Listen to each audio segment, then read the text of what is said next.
Llegó la hora de conocer las informaciones más destacadas del continente americano. Acompáñennos a recorrer y analizar lo que nos une, nos preocupa y nos enorgullece como hispanoamericanos. Bienvenidos a Américas Noticia con Vladimir Kissinger.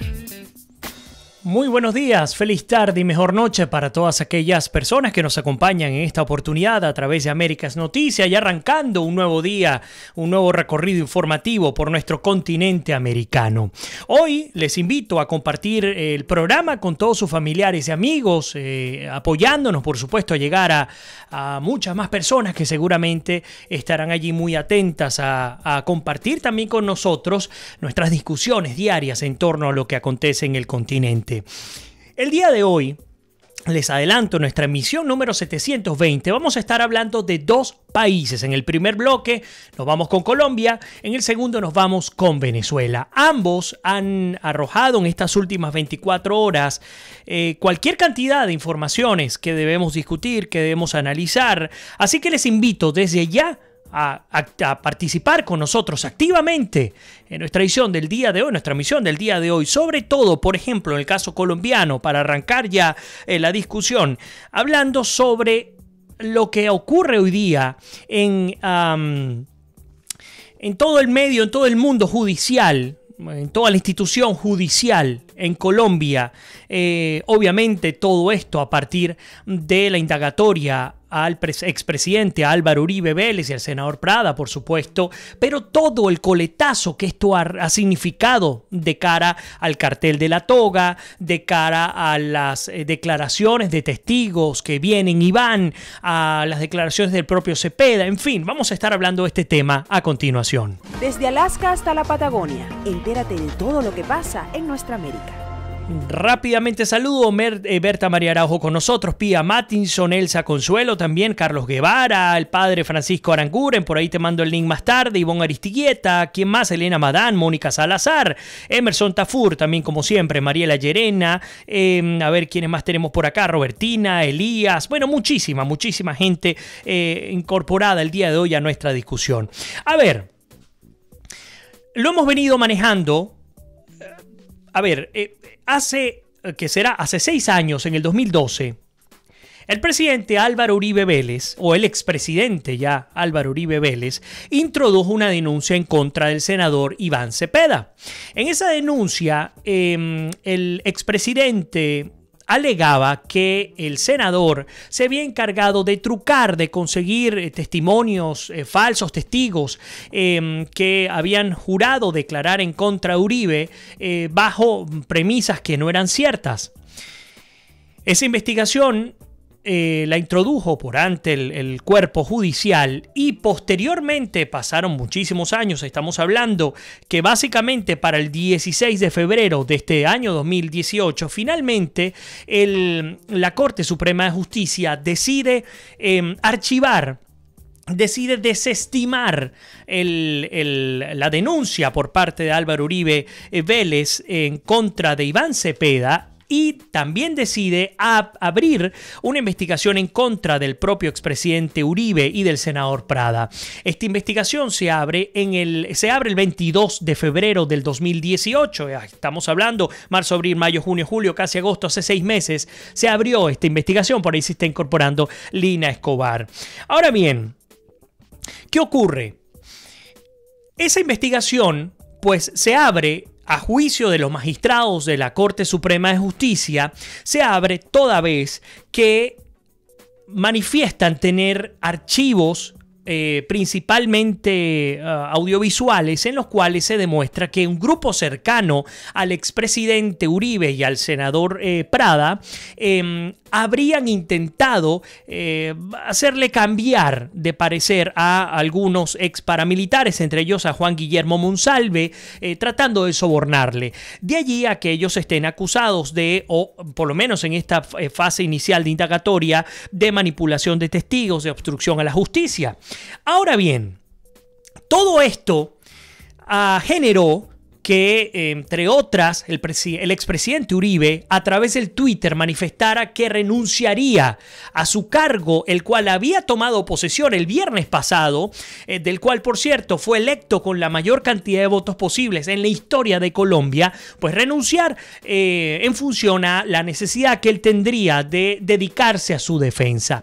Esta renuncia no se hizo efectiva en su oportunidad, no se ha introducido ningún tipo de comunicación formal por ante el Congreso de la República de Colombia. Sin embargo, es un tema que está en el tapete. ¿Y por qué?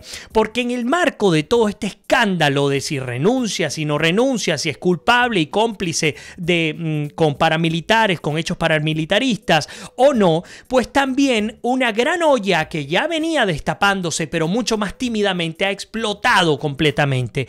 Y se trata de la corrupción en el sistema judicial colombiano. Tenemos muchísimo material para compartir con ustedes el día de hoy en torno a este tema sobre los hechos de corrupción. Y fíjense que particularmente hay dos artículos que queremos incorporar. El primero, publicado por la revista Semana, titulado La Hora de las Garantías, escrito por José Manuel Acevedo. Tengo algunas anotaciones, aunque creo que va a ser mucho más conveniente leérselos completamente, pero quiero destacar algo importante. Hay dudas, muy fuertes dudas, sobre la actuación de los magistrados de la Corte Suprema de Justicia, no solo por querer o creer en Álvaro Uribe Vélez. Más allá de sus convicciones políticas, aquí hay elementos de convicción que nos llaman poderosamente la atención. El primero, por ejemplo, tiene que ver con que el propio senador y expresidente Álvaro Uribe Vélez, el 4 de mayo de este año, introdujo un petitorio ante la Corte solicitando que se le informase todos los casos en los cuales estaba siendo investigado, algo que por constitución y por la ley tiene obligación la Corte, pues, de entregar a él o a cualquier otro individuo que esté siendo sujeto a investigación. Bueno, les cuento que la Corte, pues, sencillamente ocultó un proceso que ya se llevaba a cabo desde el 22 de febrero. Estamos hablando marzo, abril, mayo, 3 meses antes, o casi 3 meses antes, ese proceso se había iniciado y, pues, tal como se los estoy comentando, pues se le ocultó, no solo que inició antes, sino que se le ocultó al expresidente Álvaro Uribe Vélez.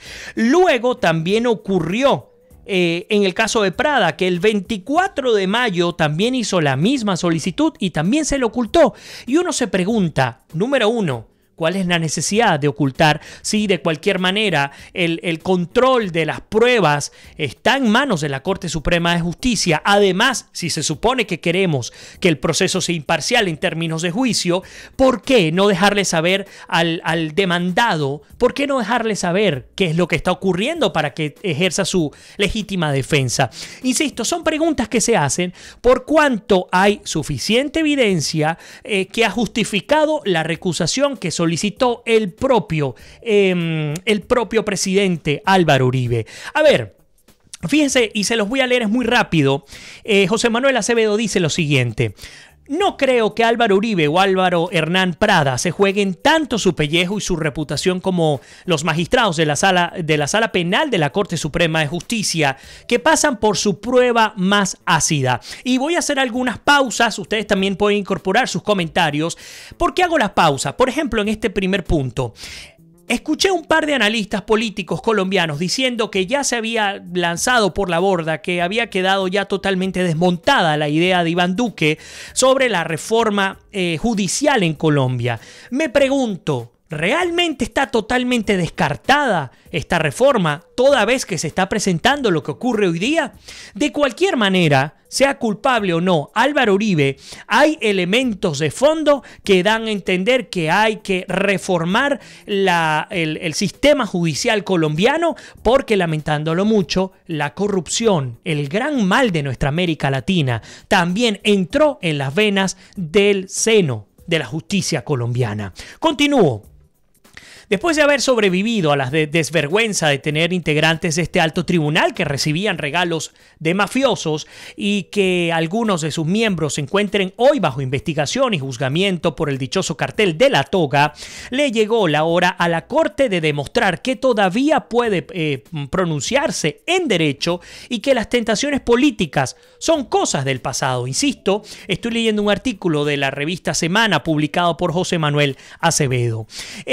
Por eso, no basta con precipitarse a tener el récord de haber llamado por primera vez indagatoria a un expresidente de la República que es a la vez el senador y que además muchos lo consideran intocable. Su verdadero reto consiste en darle todas las garantías al todavía congresista Álvaro Uribe para demostrar que el proceso al que lo han sometido es verdaderamente justo. Garantías que, insisto, a partir de las evidencias que han comenzado a reflejarse, pareciera que no se han dado. No solo que pareciera que no se han dado, sino que además, si nos vamos a comparar en términos de supuesta presión a testigos, porque es uno de los elementos que tiene que ver con la manipulación de estos testigos, un grupo, ustedes ya lo saben, que representaba a Álvaro Uribe, asistió a reuniones con Juan Guillermo Monsalve, ex paramilitar, insisto, toda vez que a juicio de su propia familia, estaba interesado en retractarse en términos del argumento, en términos del testimonio que había dado. Ya digamos, a partir de esta visita, pues se inicia todo este proceso, mientras lo contrastamos con, por ejemplo, las 21 veces que el equipo, mejor dicho, que el propio Iván Cepeda visitó a Monsalve en la cárcel. Continúo con esta nota y nos dice que por el desayuno se sabe cómo será el almuerzo, pero en el caso contra Uribe y el representante Prada, más vale que la Corte tome correctivos para transparentar sus procedimientos y blindarse de las suspicacias que han generado sus acciones o actuaciones iniciales. Desde que comenzó la investigación formal, lo que han hecho no parece ni reservado. Además, habría que traer, por ejemplo, las filtraciones selectivas de las cuales también vamos a estar hablando, ni suficientemente garantista. Me pregunto por qué, a pesar de que Uribe pidió a la Corte ser informado el 4 de mayo del 18 de los procesos a los que estaba vinculado, el 8 de mayo le contestaron ocultando el proceso que estaba abierto desde el 22 de febrero y cuyo número radicado es el 52240, que les comentaba justamente este tema. Hay una información en concreto que le fue ocultada a un individuo, a un colombiano que está siendo investigado, que bueno, pues la casualidad es que estamos hablando del expresidente Álvaro Uribe Vélez. Se pregunta José Manuel Acevedo, continuando con este artículo, dice: ¿por qué en el caso del representante Prada, quien el 24 de mayo del 2018 solicitó a la Corte lo propio, tampoco se le informó de la existencia de este proceso? ¿Por qué, a pesar de que fueron llamados a testimonio el polémico y contradictorio Juan Guillermo Monsalve y su esposa Deyanira Gómez, no le permitieron a la defensa de Uribe estar presente como dicta la Convención Americana sobre Derechos Humanos y la Ley de Procedimiento Penal en este caso? Vayan sumando. Y por supuesto cada quien saque sus propias conclusiones. Todos están invitados, por supuesto, a incorporar sus comentarios. Ha despertado la sorpresa de algunos abogados el hecho de que la sala, liderada por el magistrado José Luis Barceló, que encontró que había mérito para compulsar copias contra Uribe, y por ahí vi a Negar Granado, que seguramente podrá opinarnos sobre este párrafo, sea la misma que ahora esté adelantando dicha investigación. Y se hace la pregunta: ¿no viola esto objetivamente el principio de imparcialidad? Y vamos a detenernos en este punto, porque insistimos, si justamente esta sala del Consejo Supremo de Justicia, de la Corte Suprema de Justicia colombiana, liderada por el magistrado José Luis Barceló, ha encontrado que hay méritos para compulsar estas pruebas en contra de Uribe, bueno, pues la gran pregunta es: ¿cómo es posible que adelante la misma sala dicha investigación? Ahora bien, A partir de lo que nos dice la revista Semana, continúa este artículo diciéndonos que, pero en otras materias, las suspicacias parecen también razonables y deberían ser subsanadas de aquí en adelante. Por ejemplo, los magistrados han podido pedirle ayuda al cuerpo técnico del CTI para mejorar el audio y video, unas grabaciones sensibles como las que realizó la esposa del testigo Monsalve en febrero de este año. En cambio, prefirieron encomendarle la tarea a RTVC, una entidad que depende del gobierno de turno, que ya se sabe que es un enemigo de Uribe y que no tenía la capacidad de preservar el sigilo y cuidado de tales pruebas o que tales pruebas requerían. ¿No era más responsable y menos dudoso encomendar esa labor a los laboratorios de la Fiscalía como suele hacerse? Nunca es tarde para evitar que otras preguntas como esta sigan rodando en el ambiente. Vienen decisiones cruciales como la de definir si la Corte sigue siendo competente en el caso de que la renuncia de Uribe se concrete y cuyo examen debería darse con absoluta rigurosidad. También está la fijación de la fecha de la indagatoria que tendría que hacerse dándole el tiempo suficiente a la defensa para que tenga acceso a las pruebas y al farragoso expediente compuesto por cientos de folios. Ni hablar de la determinación de una posible detención preventiva que requiere todavía de más responsabilidad en su análisis y justificación. Fíjense que en paralelo, el ABC de España, porque es que les cuento sobre toda nuestra comunidad colombiana, no solamente en Colombia, en los principales medios hispanos del mundo, el tema de Colombia, el tema de la justicia, el tema del cartel de la toga, el tema de la Fiscalía colombiana y por supuesto de esta indagatoria al expresidente Uribe está en todos los titulares de nuestro mundo. En el ABC de España, por ejemplo, nos habla justamente, o nos trae un artículo de opinión de Ramón Pérez Maura que se titula Modelo canónico de lo que es una confabulación. Les invito a revisarlo con mucho detenimiento. Ahora vamos a estar leyendo un par de párrafos de este artículo. Quiero incorporar algunos comentarios. Por allí, bueno, Lina dice, un abrazo, gusto enorme que te incorpores. Ah, qué bueno. Adriana Walker Herrera está con nosotros, qué bueno. Bueno, todos los que quieran opinar sobre el tema de Colombia, les invito a hacerlo. Creo que hay algunos problemas de transmisión. Me gustaría que me confirmen si les está llegando de manera correcta. Ahora, entonces, ¿qué se discute en términos de fondo? El tema judicial en Colombia va a vivir inevitablemente una reforma. Inevitablemente. No sé si llegará al punto de la supercorte propuesta originalmente por Iván Duque, una propuesta que rescató de su mentor Álvaro Uribe Vélez. No sé en qué sentido vaya a dirigirse esta reforma, pero la discusión ya está abierta en Colombia y esta discusión no se va a subsanar solamente con lo que ocurra o deje de ocurrir en el caso específico de Uribe y Prada. ¿Qué ocurre? Elementos sin duda alguna entender, y por acá tengo algunos puntos, entender que también tiene que haber una depuración en términos de los magistrados que se encuentran en la Corte. No es desestimar a la justicia colombiana. También he escuchado a respetables analistas internacionales que dicen, y colombianos que dicen, hey, la justicia colombiana no estamos diciendo que esté perdida, estamos diciendo que hay individuos que están dentro de la Corte, dentro de la Fiscalía, dentro de las salas constitucionales, etcétera, que están inmersos en casos y en escándalos de corrupción. Eso hay que depurarlo.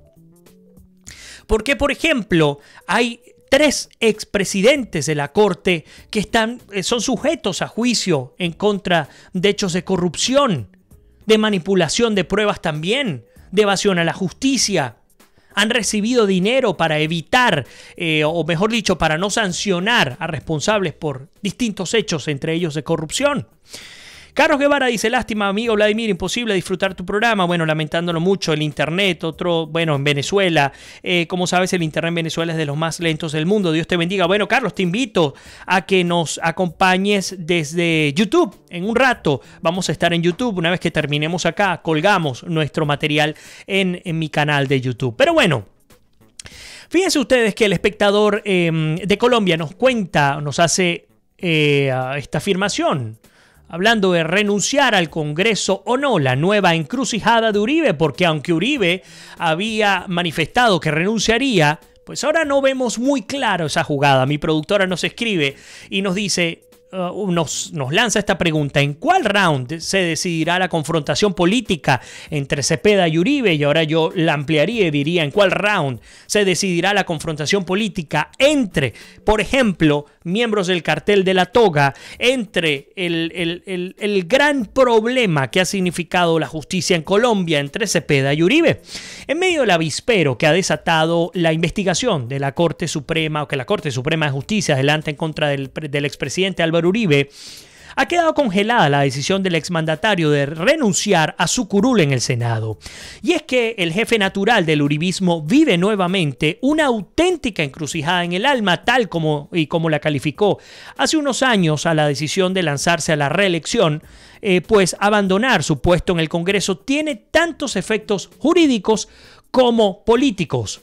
Por eso, en la rueda de prensa que ofreció en la mañana de este lunes el expresidente, los periodistas le preguntaron si su renuncia sigue en firme, pues a pesar de que la hizo pública en su cuenta de Twitter, esta es la hora en que no ha sido tramitado oficialmente.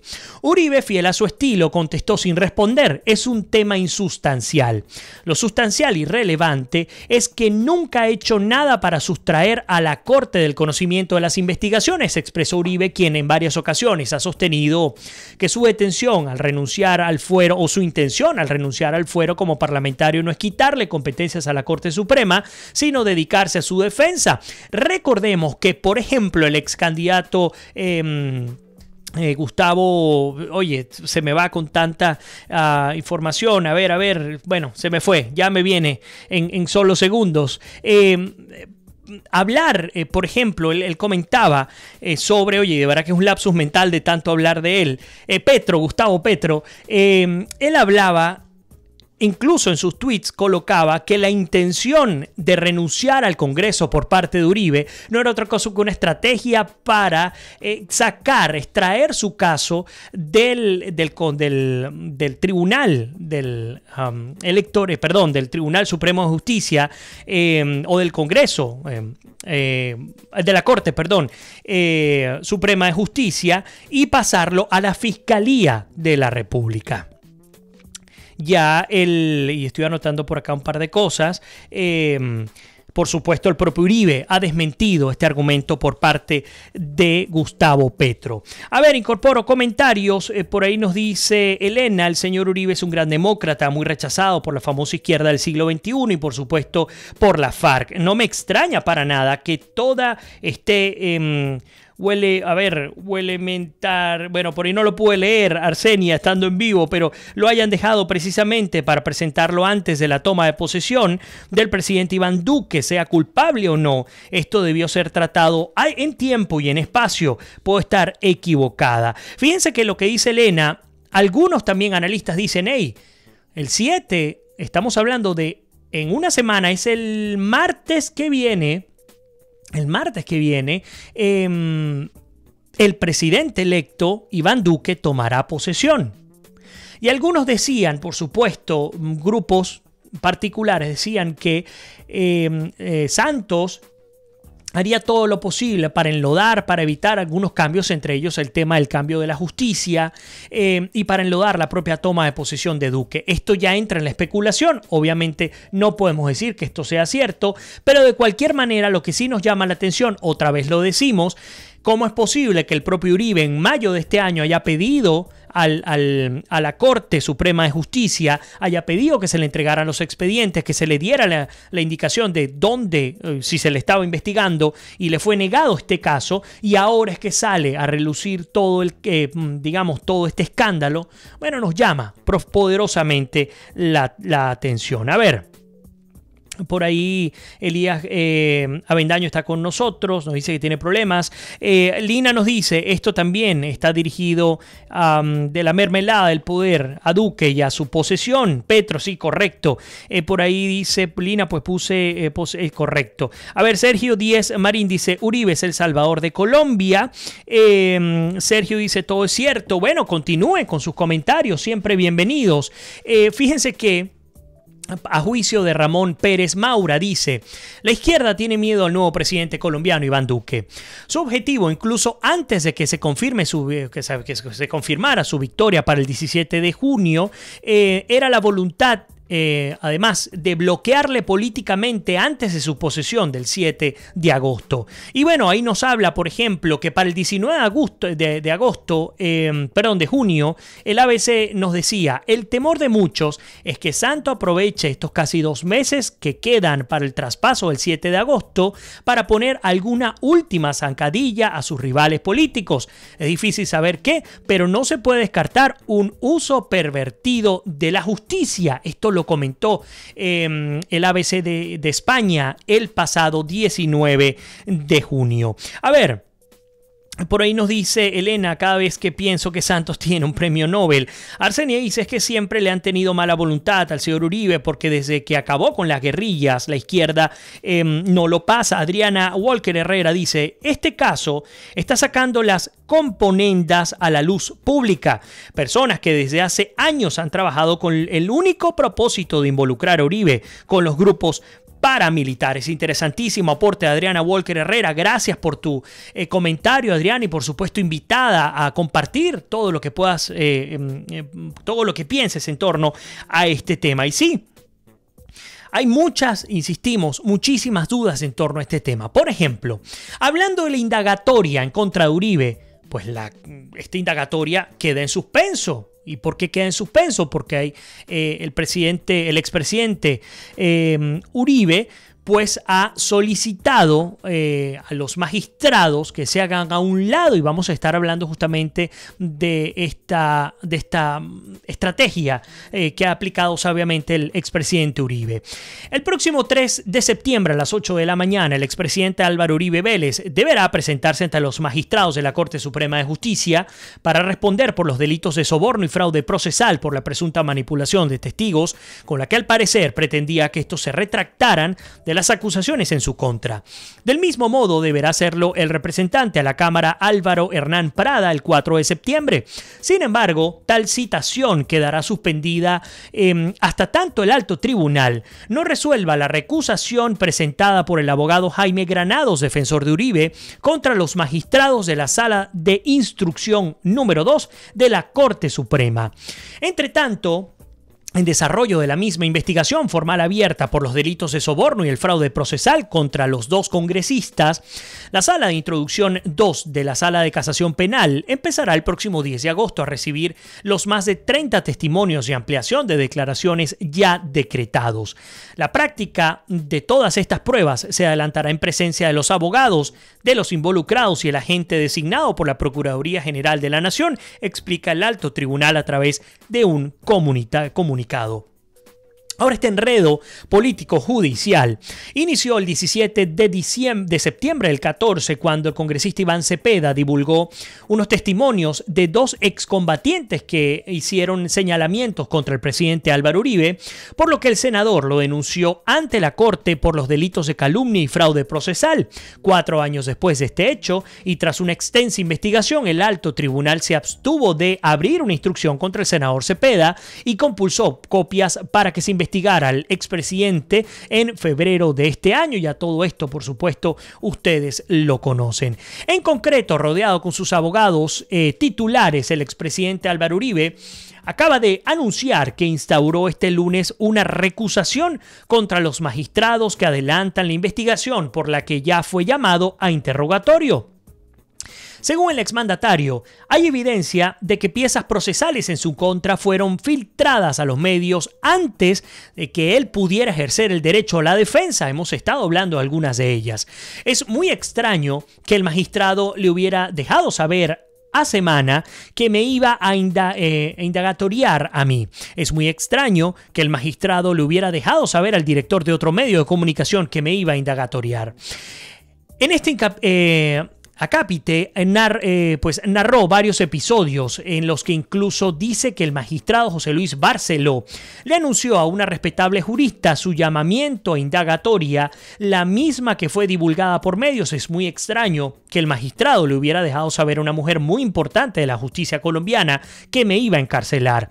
De hecho, aseguró que un candidato a la presidencia anunció que algo grave iba a pasar y que por ende él, refiriéndose al candidato, y Gustavo Petro pasarían a la segunda vuelta. También dijo que alguien cercano a este candidato recibió vía chat mensajes del magistrado Barceló diciéndole que lo tenía atrapado. Es muy extraño que el magistrado hubiera llamado a panelistas de Hora 20 y les hubiera mandado chat diciendo que me tenía agarrado, que tenía un acervo probatorio contra mí, que yo quería salirme del Senado porque la Corte me tenía con pasos de animal grande, dijo Uribe. Para el mandatario también es claro que, tal como lo reveló El Tiempo, Sandra Yepes, la magistrada auxiliar que instruye su caso, es una antigua discípula de Iván Velázquez, magistrado estrella de Parapolítica, que incluso figura en la lista de los 31 testigos que la Corte citó en este caso. Uribe aseguró que Velázquez es su contradictor desde la universidad. También citando El Tiempo, Uribe aseguró que su abogado Jaime Lombana no tuvo nada que ver con la recolección de testimonios en las cárceles, como lo señaló la señora María Mercedes Williamson. Al respecto, insistió en que tanto Lombana como Williamson fueron a visitar a Enrique Pardo Ache para un asunto ajeno al del ex paramilitar Luis Guillermo Monsalve. Cuando se le preguntó si iba a ser efectiva la renuncia al Senado, ustedes ya lo conocen, Uribe dijo que eso no era lo relevante en el tema. En lo que insistió fue en que no quería que el caso fuera a la Corte Suprema, sino que se evaluara la recusación contra los magistrados. Una nota, por supuesto, publicada por El Tiempo de Bogotá. A ver, incorporo comentarios, un segundo, vamos a irnos un poco más arriba, no dejar a nadie afuera. Por ahí Lina dice: Elena, ese premio ya perdió todo su prestigio, refiriéndose por supuesto al Nobel de la Paz, simplemente se volvió un artículo de pago de favores. Mónica Salazar dice: opino igual que Elena, a días de que asuma Duque ocurre todo este escándalo. Santos es pues de lo peor, nos comenta Mónica Salazar, es vergonzoso que haya ganado el Nobel. A ver, un poco más abajo, Sergio Díez Marín dice: la justicia colombiana está envenenada. Les dicen honorables, qué horror.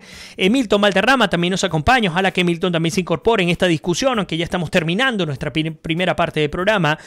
John Martínez dice: el acuerdo de paz es terroristas al Congreso, Uribe a la cárcel. Soraya Márquez también, bienvenida Soraya, un placer tenerte acá en tu casa. Íñigo Aguirre también. Gloria Díaz nos dice justamente: no hay ninguna duda del complot contra Álvaro Uribe, las cortes desacreditan la justicia, y nos habla del expediente que lo comparte. Qué bueno, Gloria, gracias por compartir el expediente con nosotros en nuestra edición del día de hoy. A ver, nos toca hacer nuestra primera pausa. Al regreso vamos a ver si podemos incorporar un par de cosas más sobre Colombia, pero en el caso de que no nos dé tiempo, seguimos haciéndole el seguimiento porque tenemos que hablarles de Venezuela y vamos a estar hablando, no se queden pues sin tener esta información, sobre las más recientes declaraciones del primer vicepresidente del Partido Socialista Unido de Venezuela, uno de los hombres más nefastos de la historia del país, Diosdado Cabello, que con una advertencia sobre la constituyente nos confirma algo que hemos venido nosotros presentando durante tanto tiempo a través de Américas Noticias. Así que no se vayan, que ya regresamos con muchísimo más de Américas Noticias en nuestra emisión número 720.